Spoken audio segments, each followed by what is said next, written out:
अस्सलाम वालेकुम नाजरीन। ड्रामा सीरियल मुकद्दर का सितारा की नेक्स्ट एपिसोड में आप देखेंगे फैजी जो अपनी लालच में आकर हादी से अच्छा सलूक रखता है और हादी उसे जानती है उसकी सच्चाई, उसकी मोहब्बत।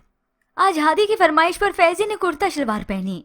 हादी उसे देखकर खुशी का इजहार करती है और तब जाकर फैजी को भी तसल्ली हुई कि मैं अच्छा लग रहा हूँ। आज खुशी खुशी हैदराबाद वो पहली मर्तबा भी गया। आज फैजान को इस तरह से हादी के साथ खुश देखकर वालिदैन भी बहुत पुरमुतमईन हुए। इतना तक कि फैजी हादी के वालिद के साथ चाय पीने के लिए भी एक साथ बैठा। दोनों की गपशप होती है। ये सब देखकर तो फिजा भी हैरान है और खुश भी। आज तो कमाल नहीं हो गया। फैजी भाई आपके साथ आने के लिए तैयार कैसे हो गए? हादी भी आज बहुत ही खुश है। अब फैजी यहाँ पे हादिया को अपने मायके छोड़कर तो चला गया और फिर जाता है वो रमशा के पास। उसके पास जाता है, टाइम स्पेंड करता है। तो इसी दौरान हादी की उसके पास कॉल आ जाती है। जब भी वो खुशी का उससे इजहार करती है। लोग सही कहते हैं, निकाह के दो बोल में कितनी ताकत होती है। दो अनजान लोगों को दिल के इतने करीब ले आती है। मुझे अंदाजा नहीं था मुझे आपसे इतनी मोहब्बत हो जाएगी। मोहब्बत का ये इजहार सुनकर फैजी का दिल भी मोम होने लगा। मगर उसके दिमाग में बस यही है कि मैंने धोखा रखना है और अपना मफाद अपने वालिद से हासिल करना है।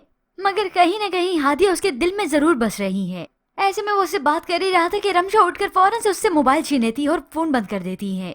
ये हरकत देखकर फैजी को अच्छा नहीं लगा और इसी तरह से फैजी के दिल के एक कोने में रमशा के लिए दिल खट्टा कहीं न कहीं तो हो ही रहा है, जिसका एहसास तो उसे अभी है ही नहीं।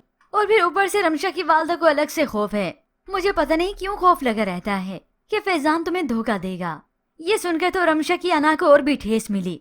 तो वो अपना पूरा इरादा कर लेती है कि फैजी को हाथ में मैं करके ही छोड़ूंगी। इतने इसके लिए पापड़ बेले ऐसे तो नहीं छोड़ सकती।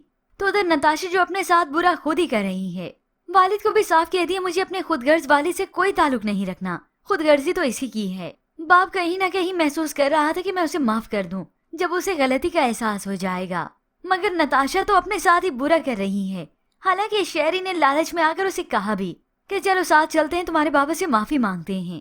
मगर नताशा राजी नहीं। पहले तो वो सोच रही थी कि मैं तलाक लेकर वापस चले जाऊंगी। हालांकि ये बात अगर वो वालिद से कह दे और माफी भी मांग ले तो उसका वालिद उसे एक्सेप्ट कर ही लेगा। चलो अच्छा है कि नताशा की इस बेवकूफी की वजह से फैजी का दिमाग तो कुछ दुरुस्त हुआ, चाहे ऊपर ऊपर से धोखेबाजी में ही सही। और फिर जब वक्त बहुत गुजर जाएगा तब उसे एहसास होगा कि मैंने हादिया को धोखे में रखा, उससे झूठ बोला। असल में तो वह रमशा से कई गुना बेहतर है। पर भी बस आपके ख्याल में क्या फैजी को इस बात का असल में एहसास होगा? इसके मुतालिक हमें अपनी कीमती राय का इजहार जरूर कीजिएगा। मजीद ड्रामा प्रोमो के लिए आप देखते रहिए उर्दू टीवी।